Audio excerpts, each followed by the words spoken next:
Hi, everybody. I'm Bryan Norcross, along with Luke Doris, and this is podcast number 13 of Hurricane Season 2021 and podcast number 69 in our series.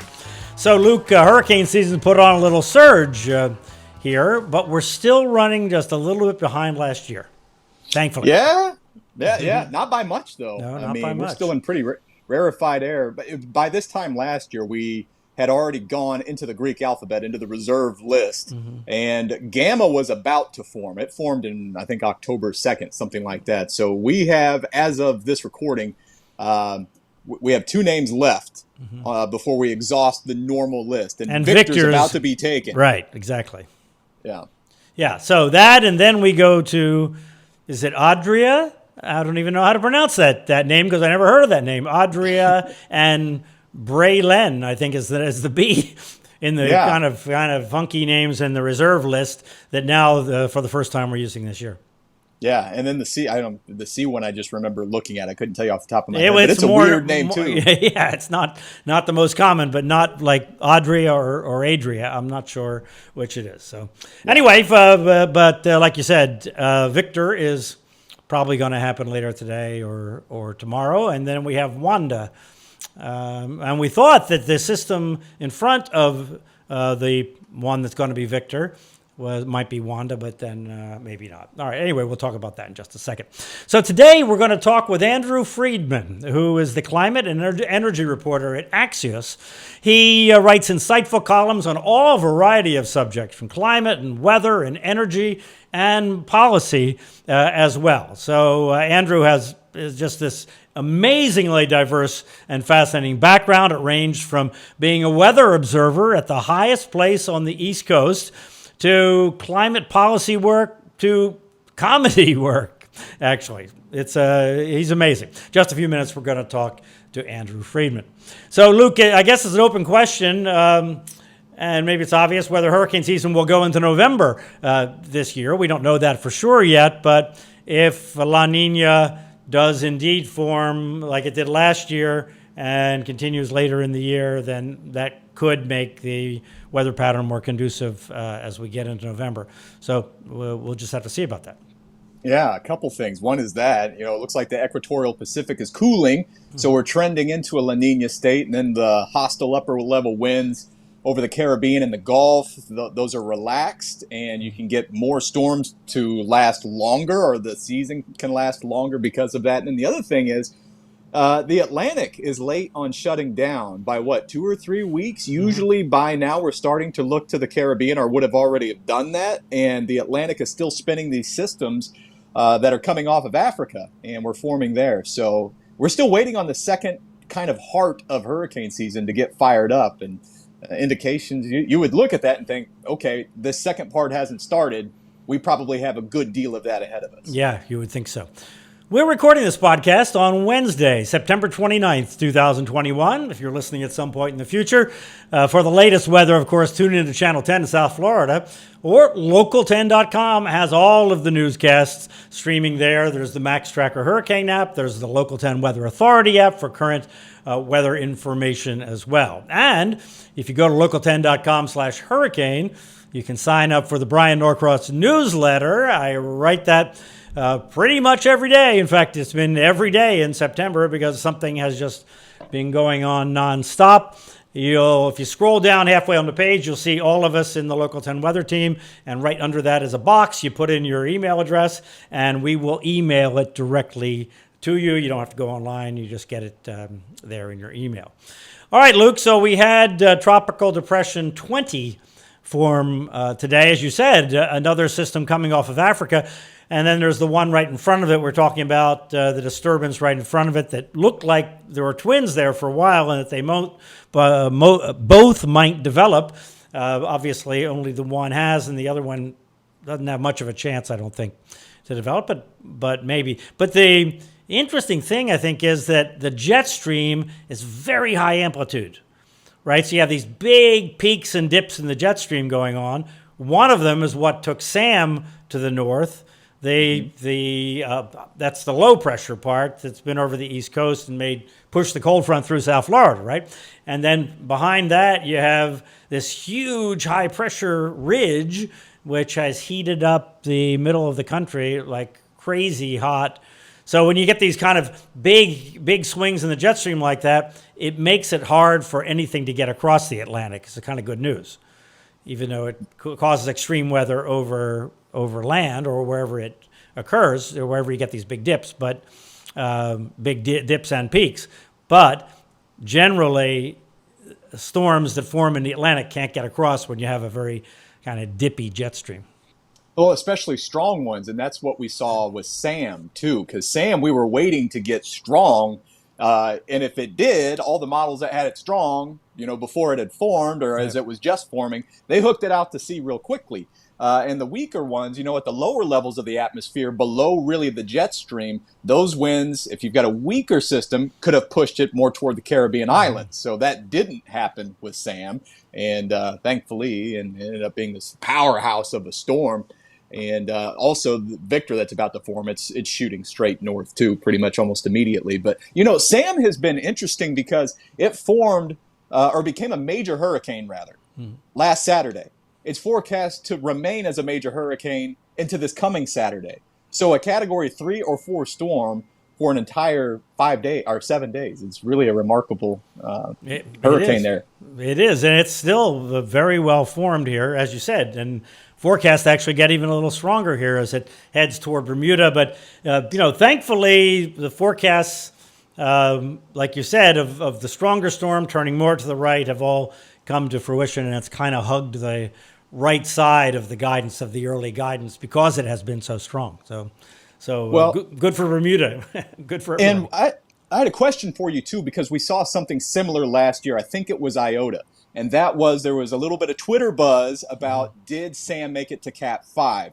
Some of the satellite estimates were suggesting it might. And last year with Iota, something similar had happened. Now with Iota, Recon got out there. The Hurricane Hunters probed it and said, no, it's not. It's definitely not. Even though it looked great on satellite at that time. It was a Cat 4.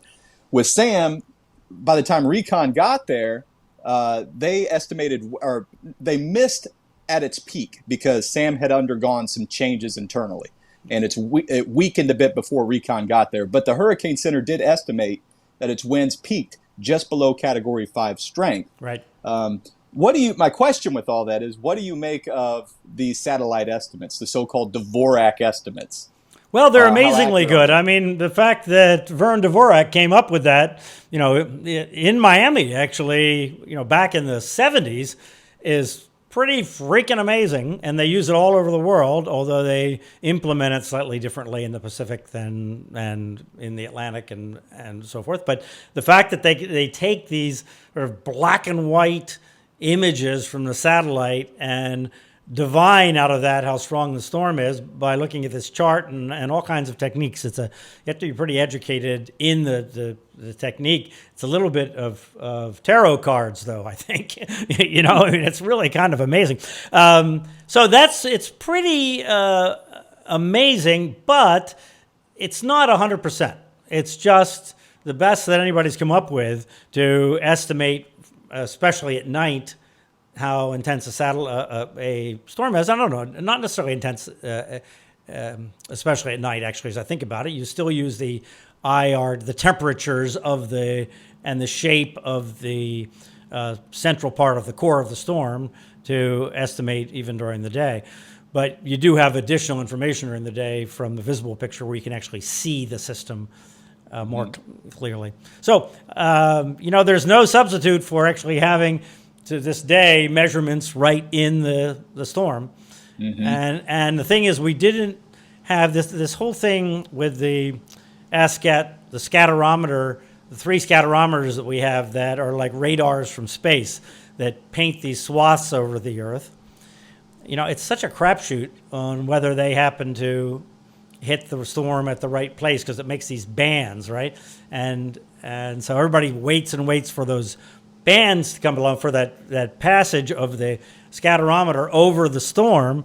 But the thing is, the scatterometer isn't timed with advisory time or anything like that, or with storm time. So there's a little bit of it's just dumb luck if you happen to get one over the storm. And they have limited resolution, so they can underestimate as well the intensity of the storm.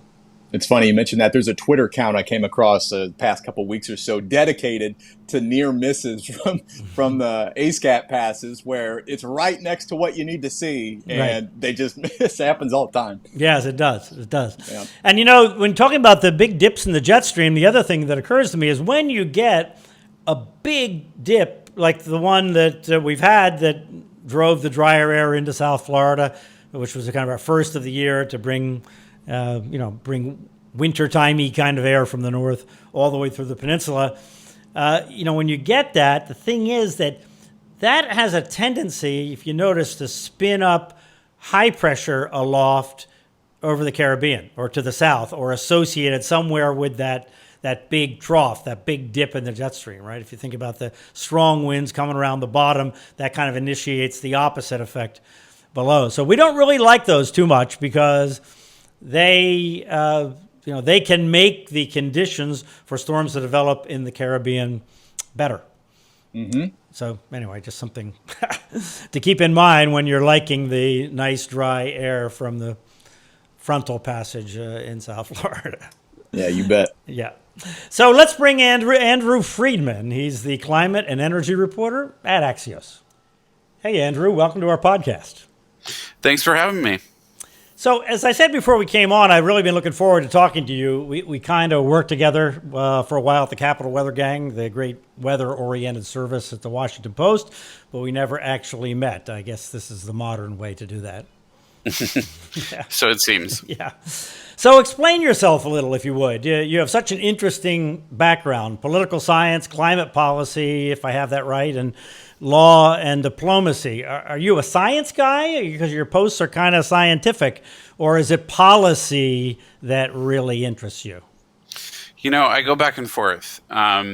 So when I first started out as a journalist in DC covering policy, mostly climate policy. That was way back in 2002. And then decided to go to grad school after a fun detour as an observer at Mount Washington in New Hampshire, and then doing comedy in Chicago for a couple of years. And then I went to grad school both and couldn't decide between two programs. So I idiotically did both, which is just double the debt, but not a PhD. So it's 2 master's degrees because I wanted to get the climate science aspect, but also I wanted to make sure that I had the policy knowledge to really ask the right questions if I'm still being a reporter or if I want to go into government, for example. So then I came out of school right when the economic crisis hit in 08, 09, and ended up landing at a new think tank type thing, which is Climate Central, which is going strong. Mm-hmm. Yeah, sure. And then sort of fell back into journalism. So I'm into political science and policy is kind of the union of weather, extreme weather, and climate change. Climate change is kind of the biggest weather story there is. And our response to it is really fascinating in many different ways. Mm-hmm. So I'm both a weather nerd at my core since nursery school, many weather folks are, as well as journalism and policy. So I'm not going to let you skip over the Mount Washington onto comedy.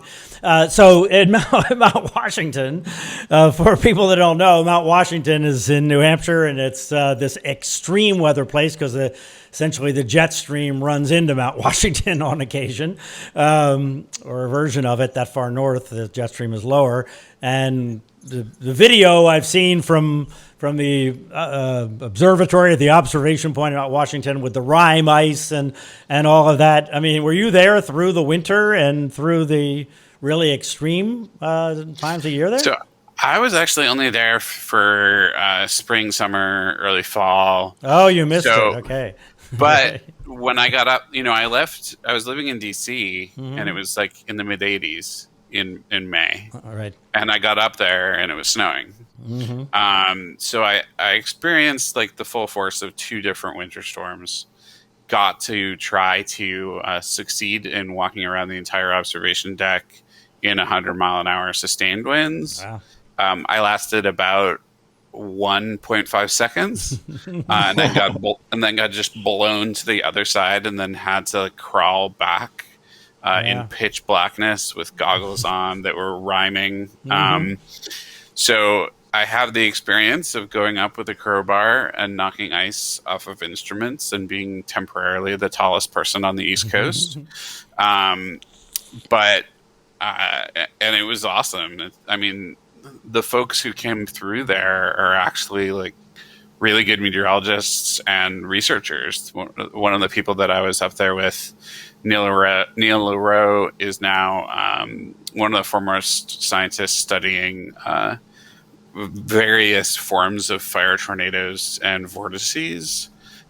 He did some of the assessment of the Carr fire a couple years ago. I think it was rated as an EF2 or EF3 tornado associated with a fire near Redding, California.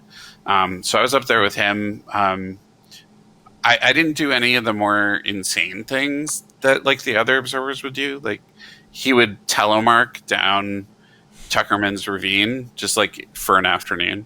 Wow. And I just say like, I'm good. I'm good. Like just watching things outside. The one characteristic up there that is hard to get used to is you get hit by lightning every single storm. So, because we have the observation towers and then there's radio towers. Right. So, which are kind of like lightning rods, right? Just sticking up into the sky. Yes. Yeah. And once there's a thunderstorm within 30 miles, we call everybody inside. I see. Because we might be in fog and you won't see the storm, but suddenly, boom. That actually happened when the NOAA administrator came up for a visit, and we had just saved him. So that was probably that's a good pretty thing. good. Well, you did get then I was kind of thinking that you skipped by the real Mount Washington experience, but you really did get it. It sounds like I didn't realize that went on into May. Yeah, you can't really spend that much time up there without getting something extreme. Really? Wow. Okay. Yeah. And then one more zig here in your zigzaggy existence is the comedy thing. Was that just something you kind of had in you going way back, and you thought, okay, before I get too old, let me try and let this out? Yeah, I started doing improv in DC as a way to kind of, I was very serious by day, and I would be on Capitol Hill questioning senators, and I'm in my early to mid 20s at that point, and I felt like, okay, this is awesome, but I feel like I should be doing some more fun stuff on the side.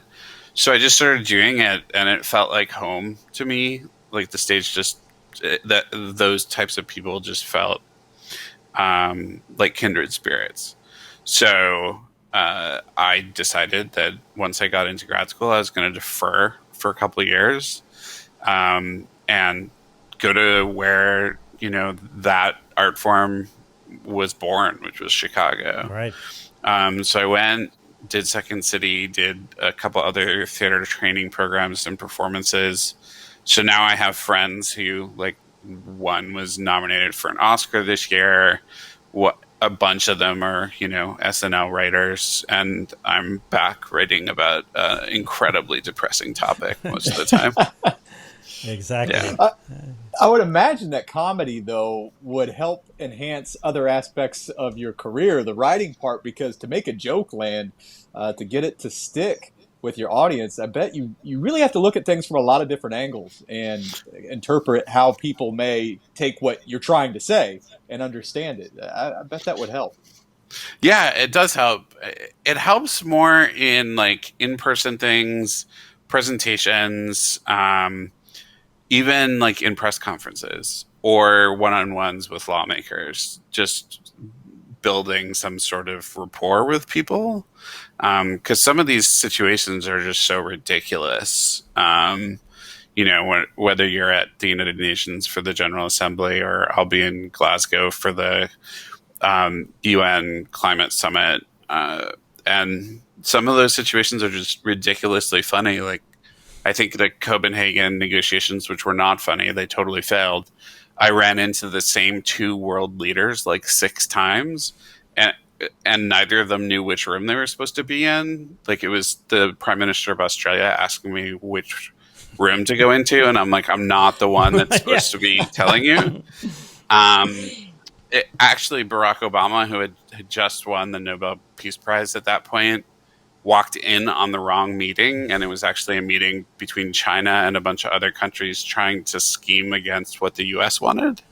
So he just walked in and was like, "Hi guys, I'm here," and but that was an accident, pretty much.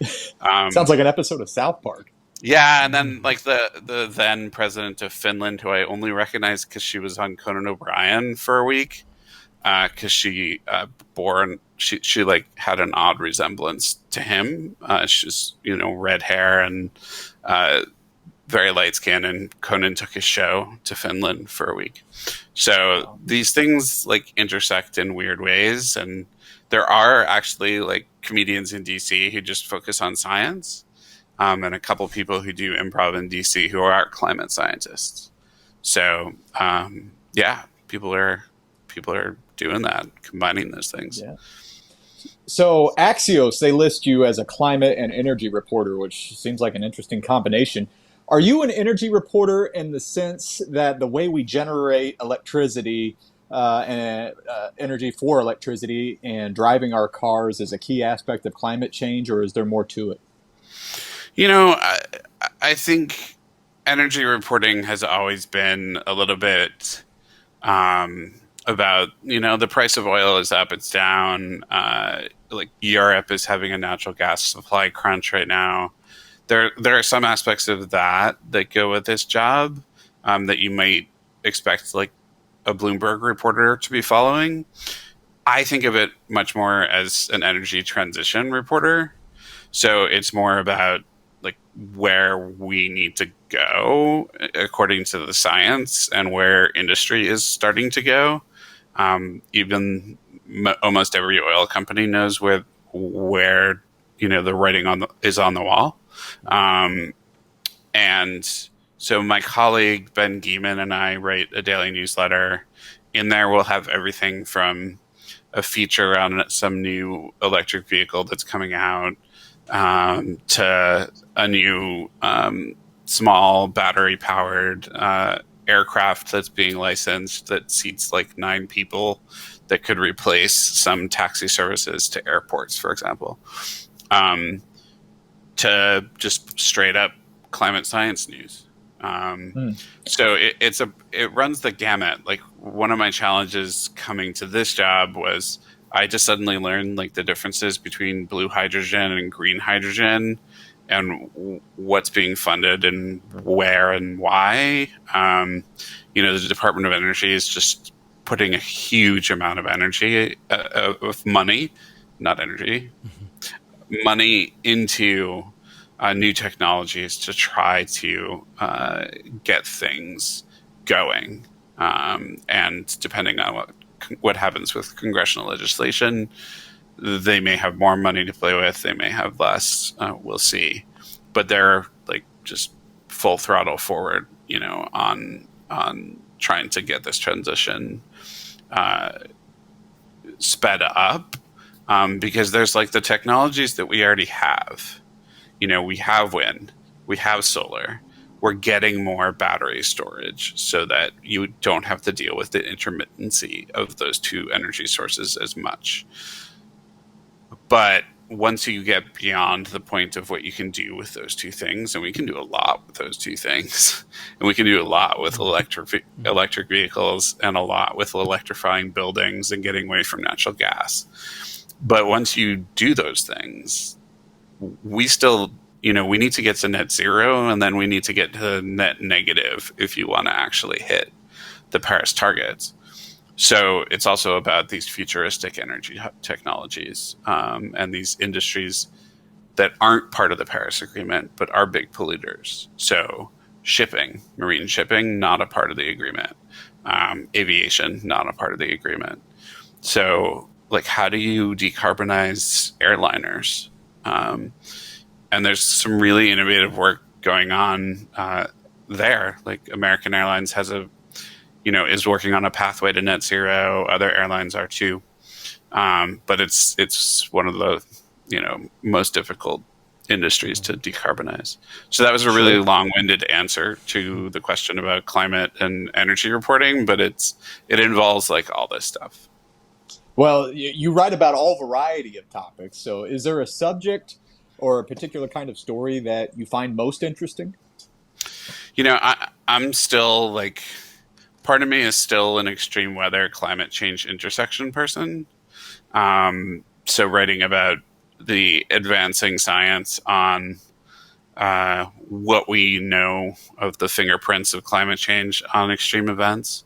So, 10 years ago, we knew a lot less about how hurricanes are being changed by human activities. We still don't know everything about them. We still don't know really anything about how tornadoes are changing. Maybe some about, severe weather days and big tornado outbreaks shifting with changing amounts of instability. But that type of stuff I've been into for a long time. But it sort of felt like, when I was with the Post, one of the problems that I faced was I felt like I was writing the same story over and over again. Like, X storm hits here, we saw it coming, here's why it was made worse by climate change, here's why it was made worse by some other factors. And then we send out a bunch of reporters, as the Post, to tell the human stories. And, we need more human stories in climate journalism overall. It's hard to do in a newsletter format, which is what I'm doing now. It's not impossible. But I think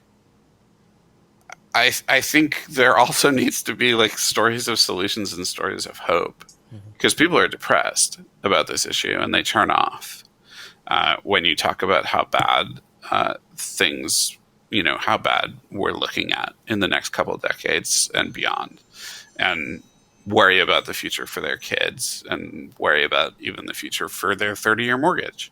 Miami is a place where obviously these concerns are coming to a head faster than in other cities in the US, for example.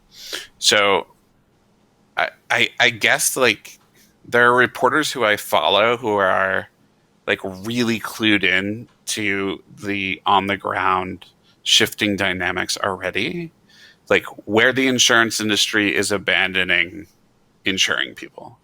So Napa, Florida has had problems. Carolinas are having problems. You're going to see that more and more in New York, for example. All along the Gulf Coast, actually. Yeah. And like how these things are shifting, and then studies on home prices, like the same 4-bedroom house in Miami, one of which is affected by tidal flooding, a couple times a month. One of them isn't.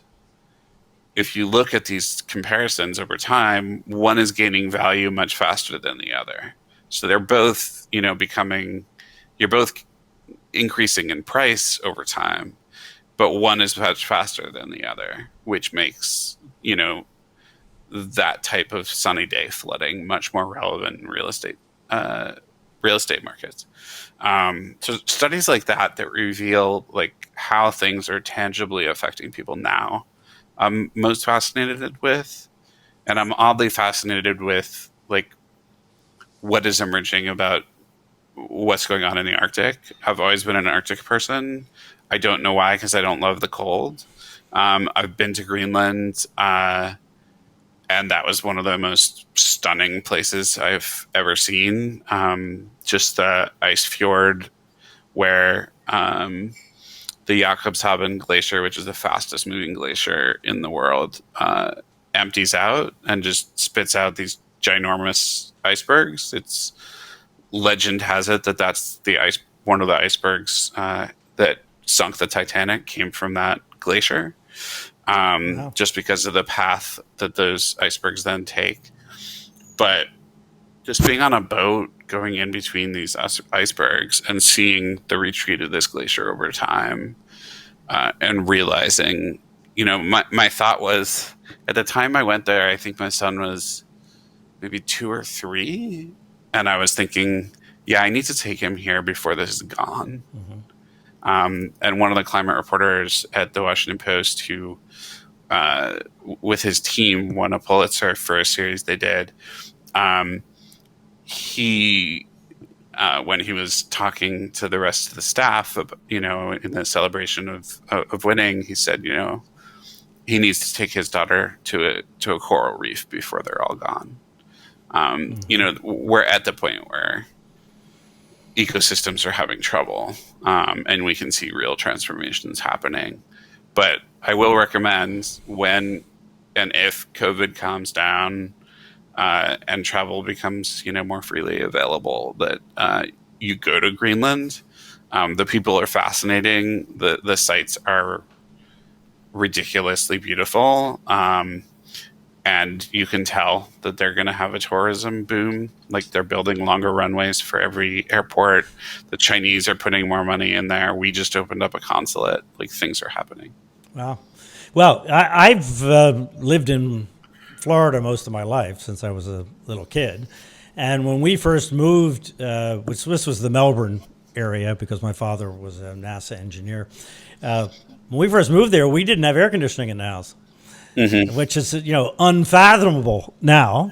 And right. I moved to not that it wasn't hot. My parents had an air conditioner in their bedroom, but it wasn't hot like it is now.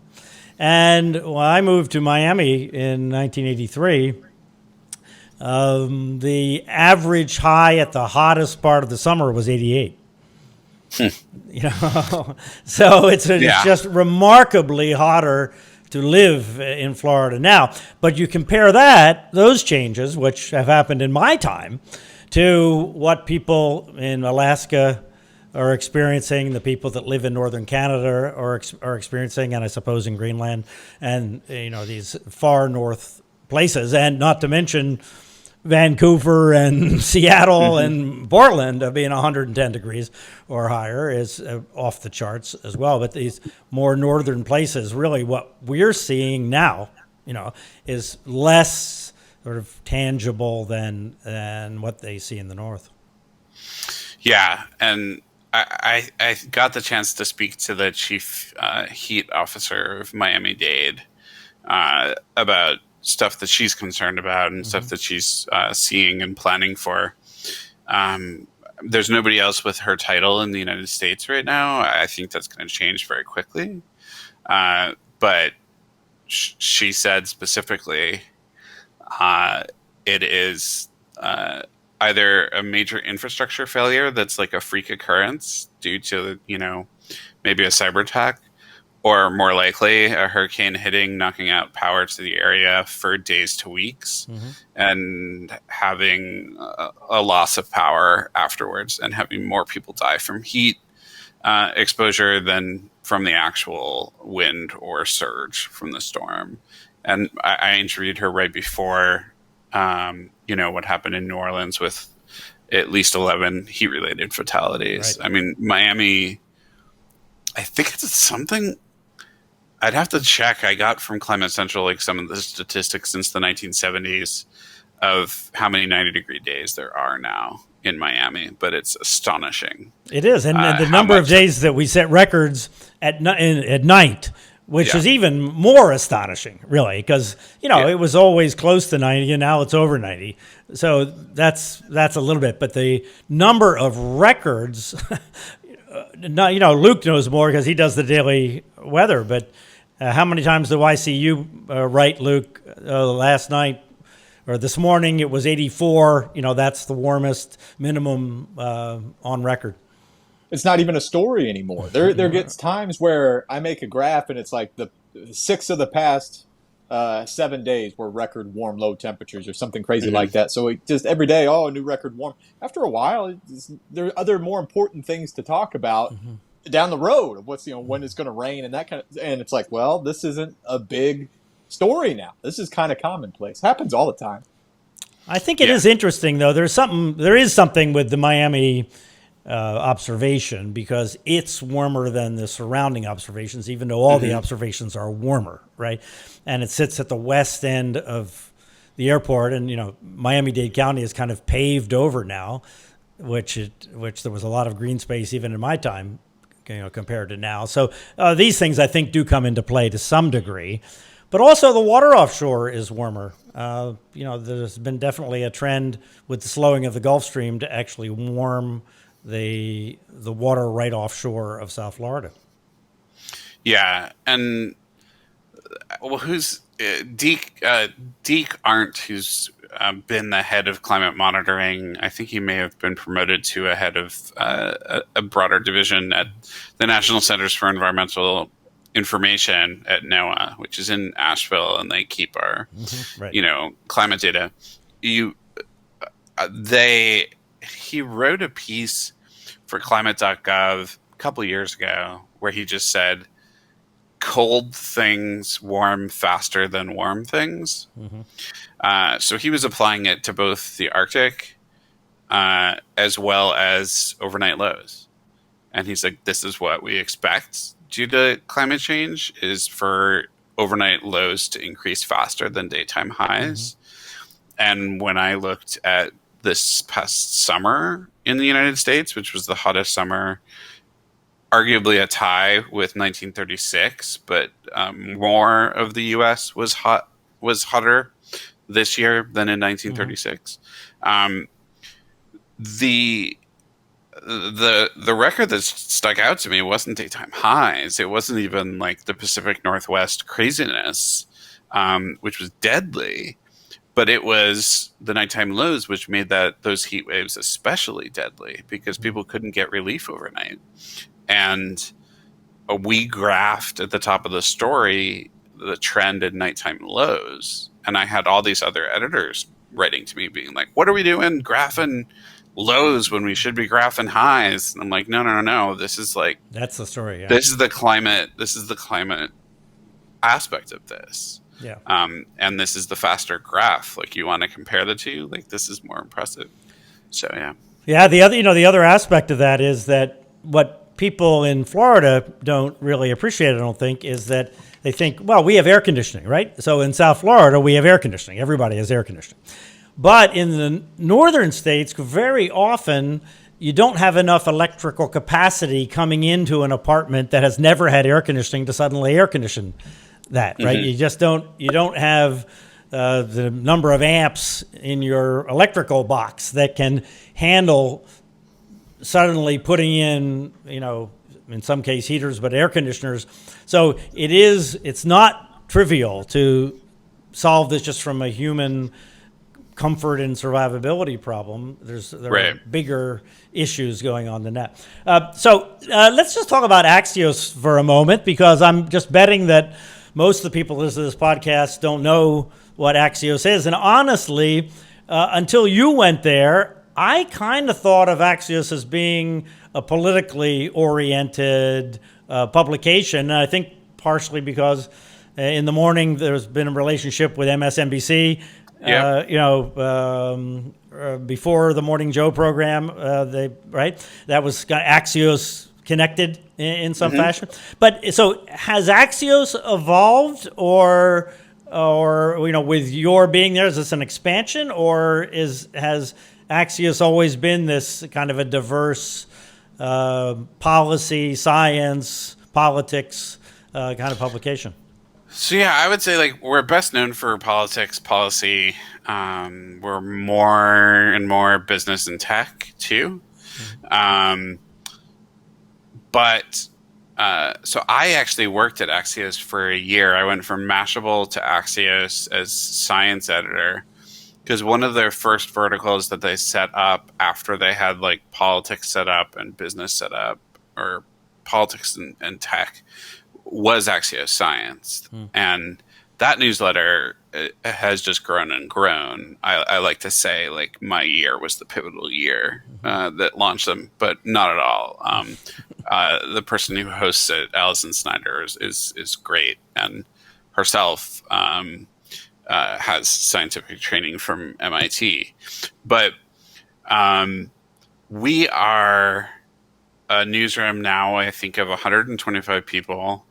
That's growing almost every day. We have people covering, so we have people covering energy, climate, broad breaking news. We have people covering, we have a national security reporter now. We have a TV show on HBO that won an award for its in just absolutely really impactful and kind of insane interview with Donald Trump on the pandemic back when he was still in office. And then we also have this whole local network now. So what we're doing is we have all these newsletters, right? We're primarily, we have a website where we post our content. It's free. Then we have all these newsletters, and God help you if you subscribe to all of them, because you're just going to be buried. But the average person who subscribes to us subscribes, I think, to 4 or 5 newsletters. So it was started by veterans of Politico, and they brought that knowledge of the newsletter business to Axios. And our job is to make people smarter faster. So I can't, I'm not out there to write a 2,000 word feature that has this immersive photography or anything. I'm here to tell people and just right up front, like, what you should be paying attention to and why. So I was going to ask you about that, describe for folks that don't know Axios and haven't ever looked at it. You're not writing an article like you wrote for the Washington Post, right? You're writing it in a certain kind of format and template to make it easy to get to the bottom line. Yeah. And sometimes I'm like, oh my God, what did I do? I went from the Post, where I had all of this ability, to write more descriptive prose, I guess, and go long. But at the same time, our data at the Post also showed it's not necessarily everybody who's making it to the bottom of the story. Right. And most people don't make it to the bottom of the story. Yeah. And right now, Axios people do. The Axios format, people kind of ridiculed at the very beginning, because there are axioms that are like, state of play, why it matters, the bottom line. It helps you read it, especially on a phone. So people are consuming our content, especially during a commute to work, or now when people might not be commuting, then, from their desks at home. The whole theory behind it was that, like, the news ecosystem was broken. There were too many outlets that were all putting out kind of the same long, involved content, and people were not keeping up with the explosion of news. This was especially true during the Trump administration. Mm-hmm. And instead, they, our founders and editors, really kind of honed this vision and stuck to it. So right now we're taking it to different places. So they're taking it to local markets. Mm-hmm. So we're in Charlotte, North Carolina, with several people reporting from there.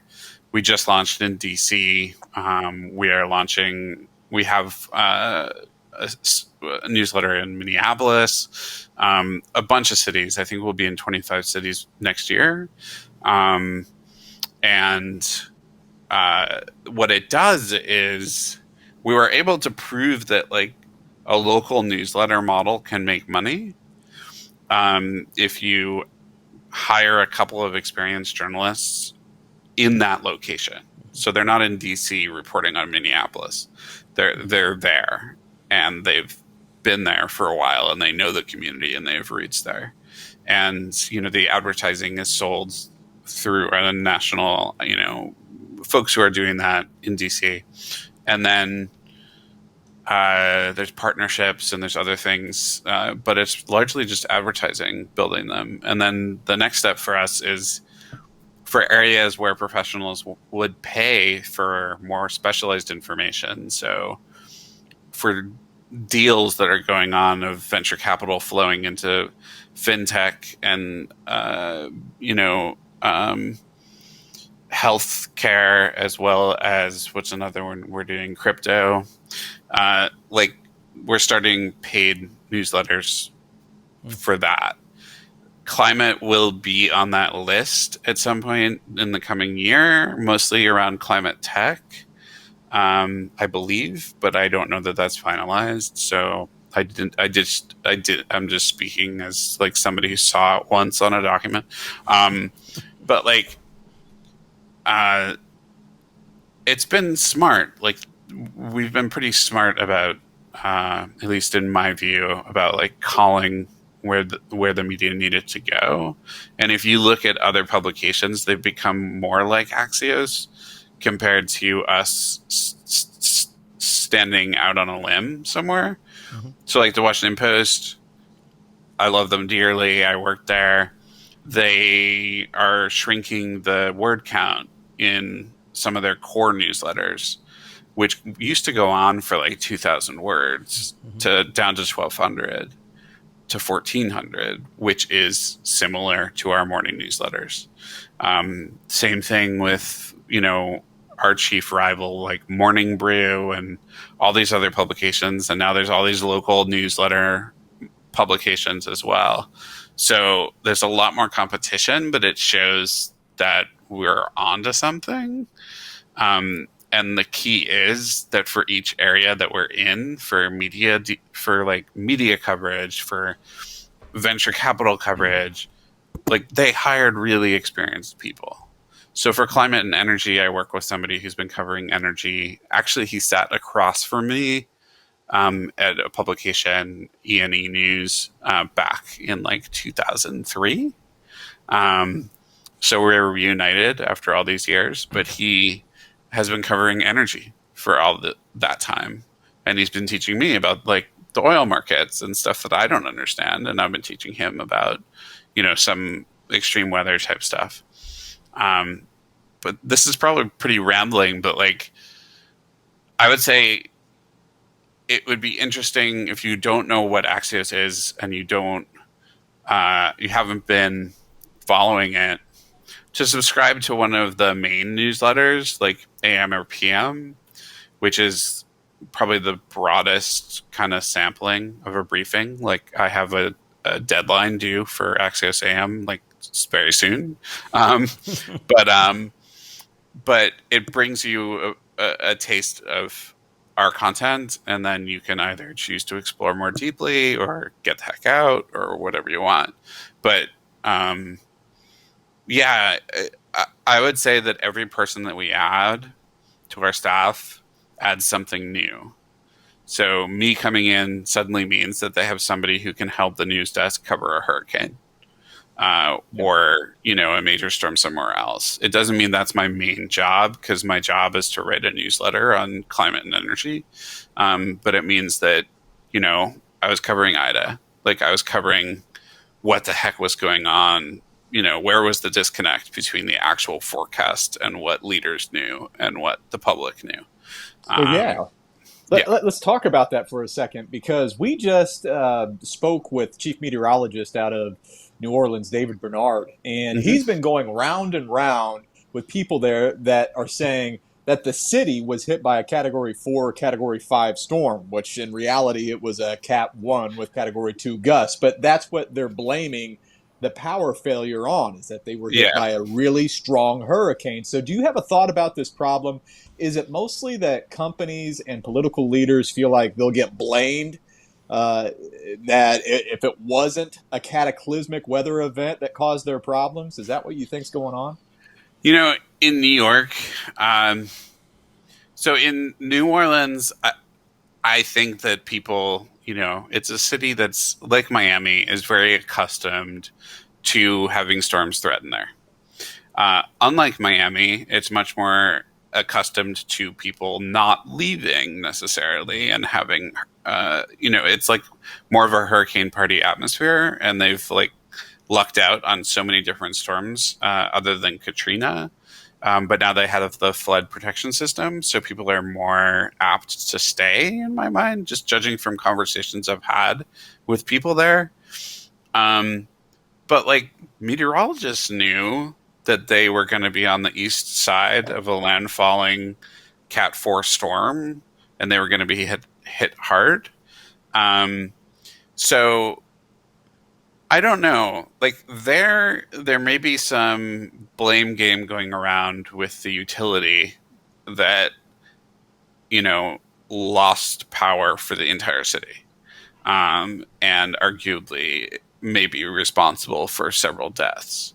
ProPublica has a big story out today on like what the heck happened with the power company and what were the decisions that got us there.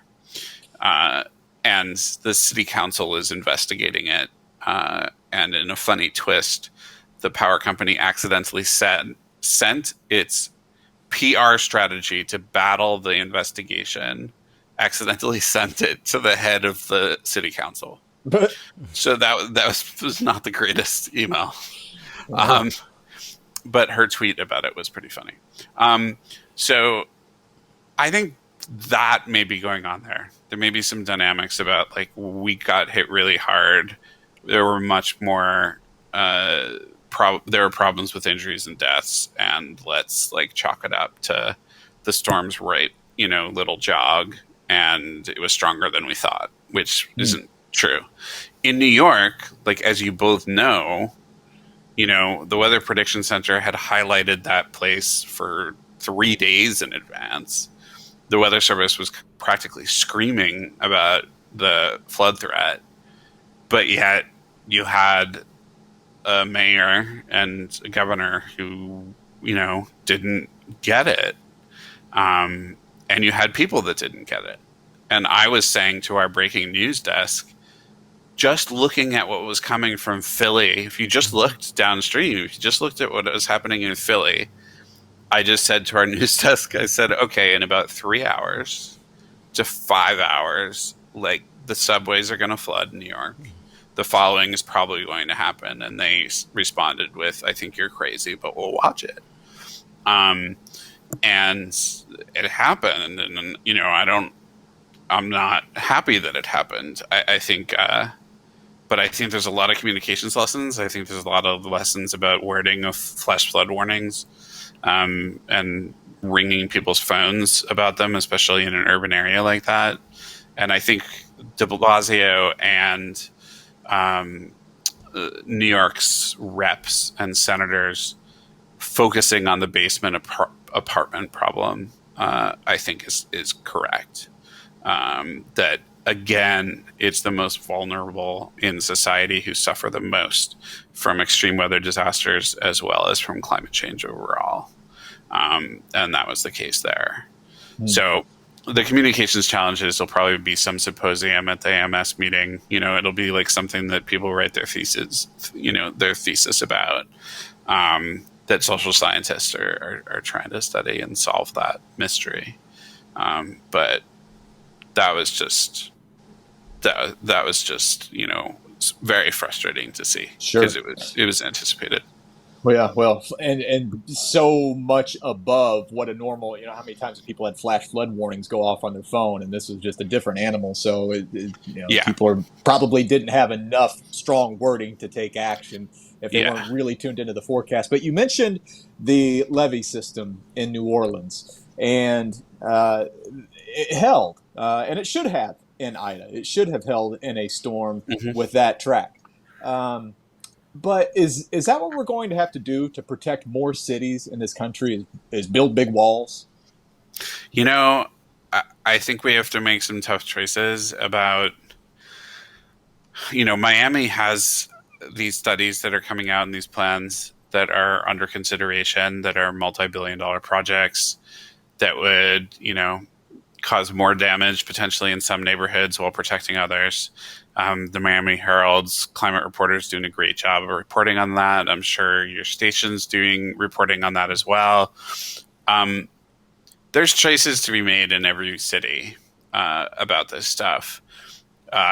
New York City, I think, is thinking about some managed retreat from certain neighborhoods that flood and flood and flood, because they're not going to build a giant seawall at the mouth of New York Harbor, in part because it's too expensive, and in part because they think they're not going to get the sea level rise projections correct, and they're going to have to like change it if something happens in Antarctica that they didn't anticipate. But yes, like every community has to consider resilience at this point. Even if we shut off all cars and factories and planes today, the next several decades, we have a certain amount of warming baked in.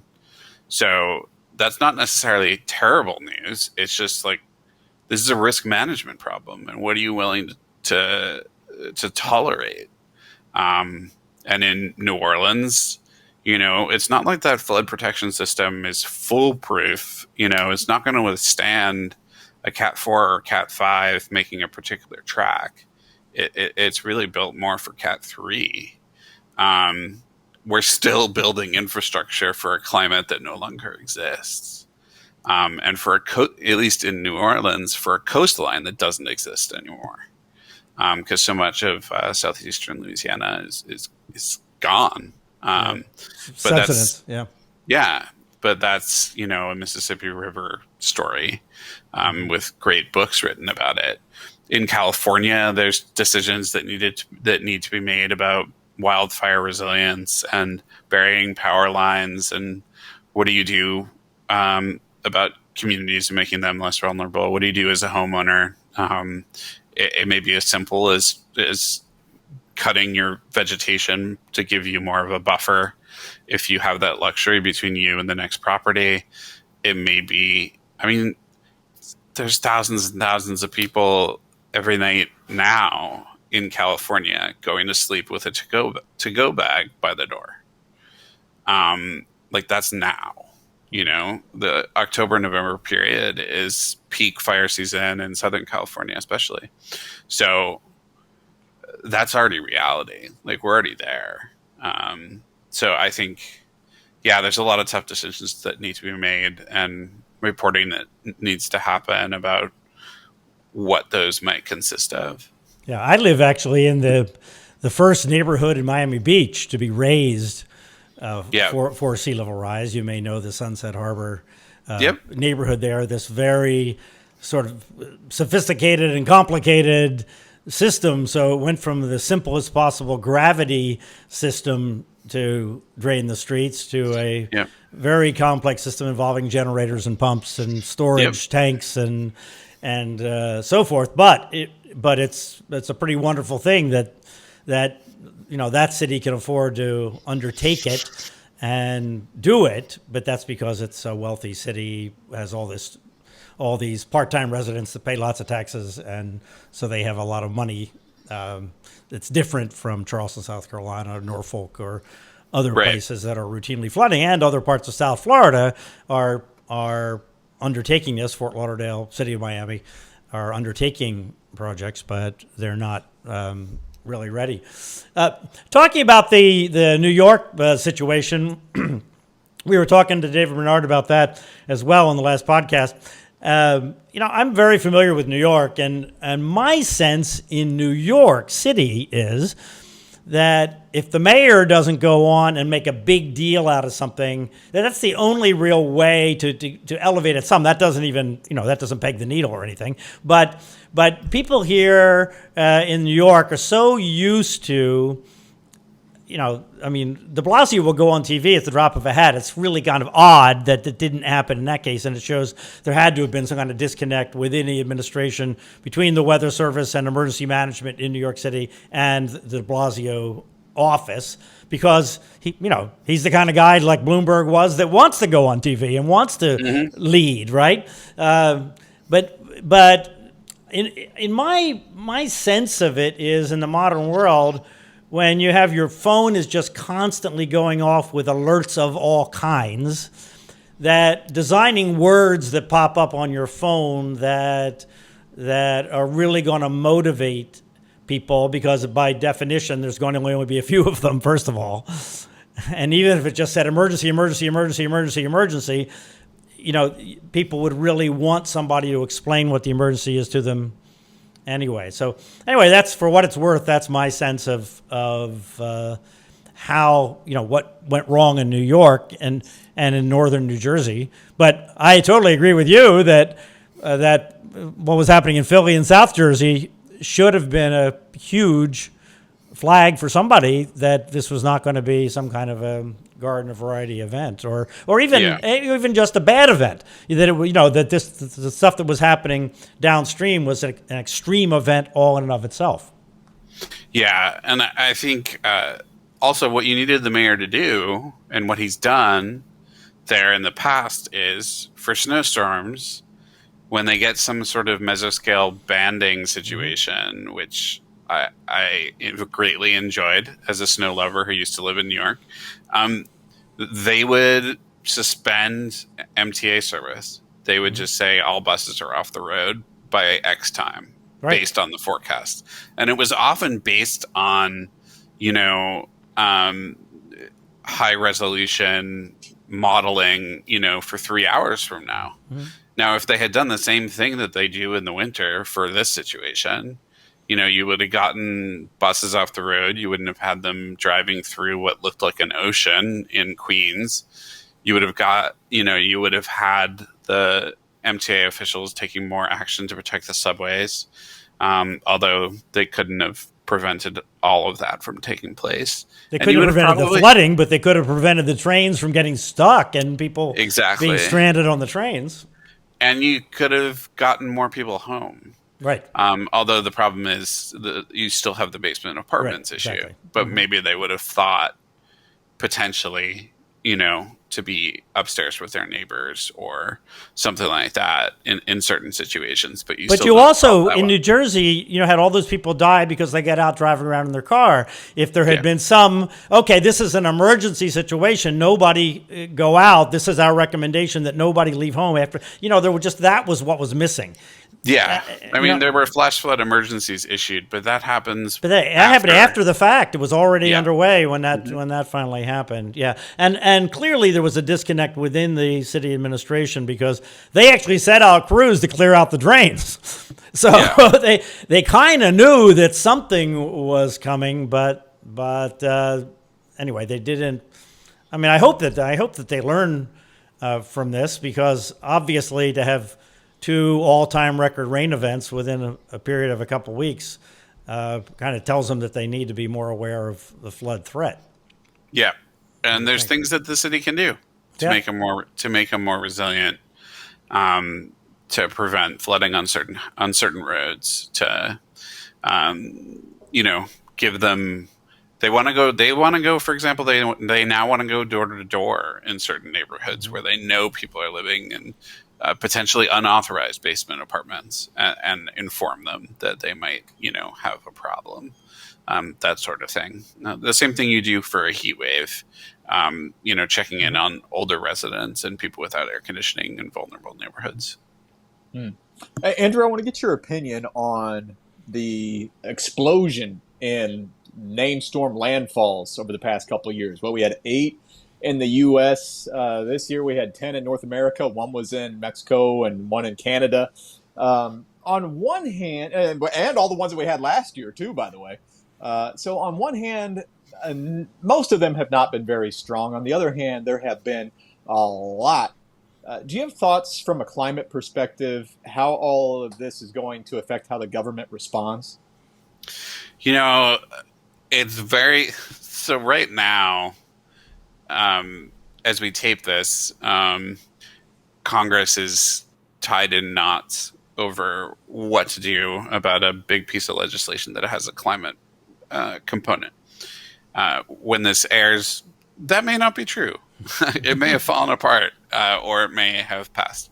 So I won't get too specific there, but I've asked lawmakers, I've asked politicians at various levels, are the extreme events in recent times going to move the needle on any decisions?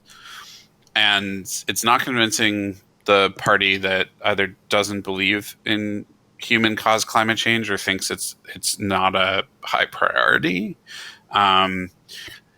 it's not moving the needle exactly. Like people thought that Katrina would back in 2005. The science wasn't quite there yet, but the science is there now. And we've had a series of, Michael was a category 5, which intensified right up through landfall. We've had a series of these storms that make landfall that just get scarier and scarier as they get closer to shore, which didn't used to happen in the northern Gulf of Mexico. And that's been linked to to ocean temperatures increasing, in part because of climate change. In part, maybe there's a natural variability component too. But, I don't make too much of, like, we could have a ridiculously active Atlantic storm season and none of the storms could make landfall and it wouldn't make a difference. It would just be a statistic for meteorologists to talk about on TV briefly. Right now we're looking at a bunch of problem areas out there. But I do think that in polling that we've commissioned and in polling that other groups have done, it shows a much greater awareness of the link between extreme weather and climate change. The view that people are now more worried that they will be personally harmed by this.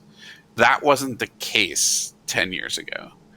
Also, the view that it's not for your grandkids, that it's a concern for you now. That is also a change. Those two changes added up can push things in a certain direction in local communities, in states, in cities.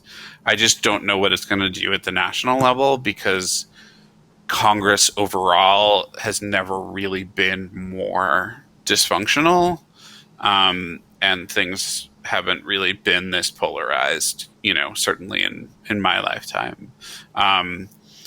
But so, yeah, we'll see. Like these landfalling storms, I'm also thinking of wildfires in California and how much smoke they've sent to the East Coast and how it makes people in the East Coast aware of what's going on. There's a new kind of...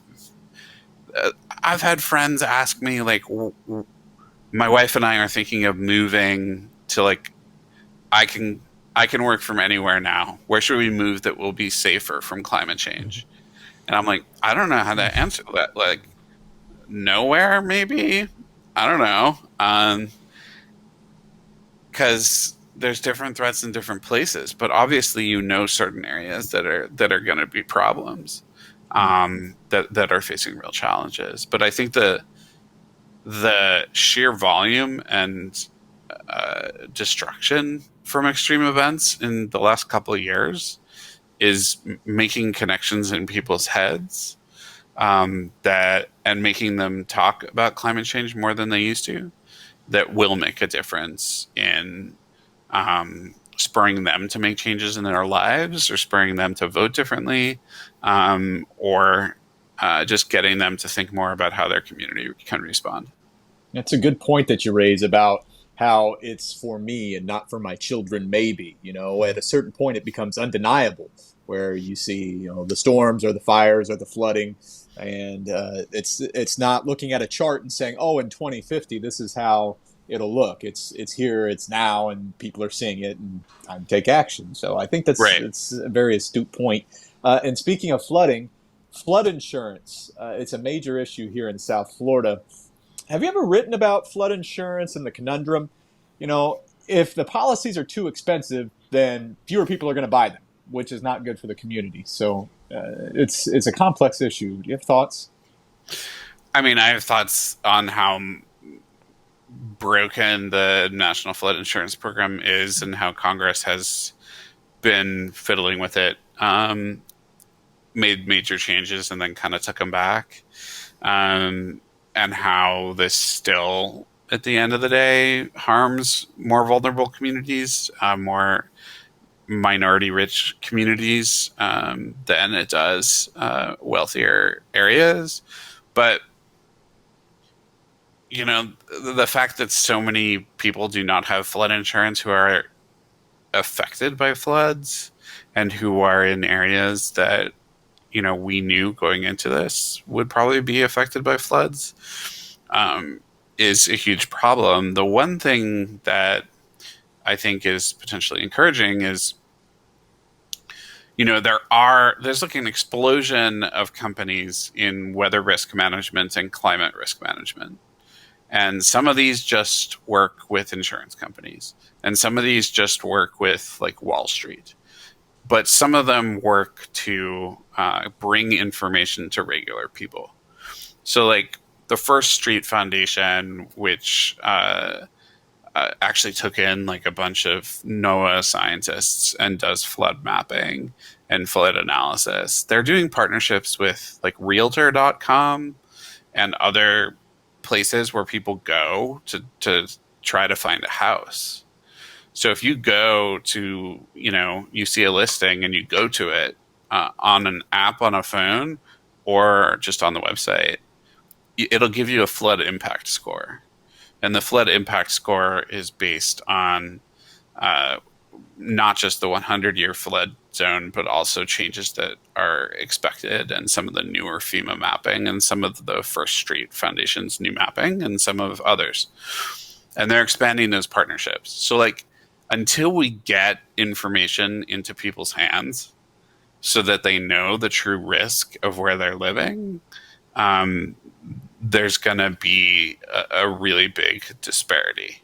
And yes, it's a cost issue as well. And I don't really have a solution for that. I report on it, but like, I just think that having all these efforts underway now and the technology available to get that information to people, to learn that, hey, in the course of a 30-year mortgage, if you buy this home, expect to flood every X years. That's bizarrely powerful information that you wouldn't have had 10 years ago. And there's a competition among private sector companies to provide it. And go beyond that in other climate components, in heat waves and in other extremes. So I don't know if that answered your question, but like, I see lots of activity on this front, not necessarily fixing NFIP, the flood insurance program, but at least maybe making it so that it'll be easier for people to assess whether they want to buy this coverage. The trouble is whether or not insurance companies, get out of certain markets because they're so risky. Yeah, I think I've written about insurance for a long time, but I think there's a philosophical question, and that is just from a, what do we have government for, right? Our government is to try and make a livable communities and a livable society that can economically function and so forth. And if you have an insurance system that doesn't really work, that because hurricanes really are not insurable because they don't happen frequently enough, so you can't possibly have enough money that protects you against every hurricane disaster that comes along. If you broadly cover the, Miami or some place that's so expensive, right? So I don't think there's any solution to insurance without having government backing above a certain amount. You could have, private insurance underneath some government catastrophe component to take out the peaks and let in the private insurance deal with Category 1 or something like that. So anyway, to me, there's a philosophical question of, to what degree should flood insurance be subsidized, but then have rules that go with that subsidy that we're not going to pay off again. So, we're not just going to pay to fix your house, where you're going to have to put in a component to tear it down, elevate it, do something if you want to continue to live there. So we got to let you go, but I just wanted to get your thoughts on somebody that writes about the global warming and climate policies and so forth. Does it shock you or amuse you or what? The incredible increase in construction and giant high-rise buildings in Miami and super expensive giant high-rise buildings in Miami and South Florida in general? I don't know that it it never surprises me, like, human beings' capacity to, like, ignore long-term risks and do things that some would define as stupid. You know, a lot of wealthy people from other countries are parking money in Miami. Right. A lot of wealthy people from the United States are parking money and themselves in Miami and saying, you know what, if a hurricane comes and it destroys that building, whatever, I have enough money, I can go elsewhere. But yeah, it's just asking for something. Whenever I go into Miami on occasion, and the certain approach that you fly over the city, and I just look down and I'm like, oh my god. You talk about a city on the water. I mean, it's all water. Yeah, it's all water, and it's also even just the wind hazard.